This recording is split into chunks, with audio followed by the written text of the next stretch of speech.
خیلی از آدما بعد از ورود به یک ارتباط جدید تمام کمبودها، مسئله ها و مشکلاتی که از کودکی تجربه کردند توی رابطه میارن و از اون طرف مقابل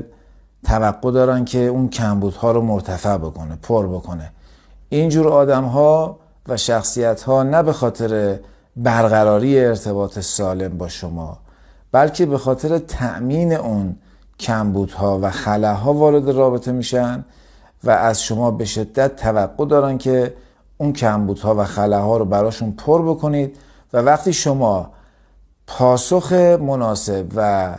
در خور اون توقعات اونها رو بهشون نمیدید، به شدت از شما عصبانی میشن و شروع میکنن به سرزنش کردن شما و ملامت کردن شما. اینجور شخصیت هایی هستن که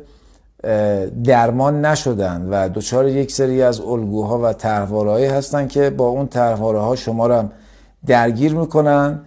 و یواش یواش شما نسبت به خودتون احساس به شدت بدی پیدا خواهید کرد. مراقب باشید که در تله اینجور ازدواج‌ها، آدم‌ها و یا روابط نیفتید.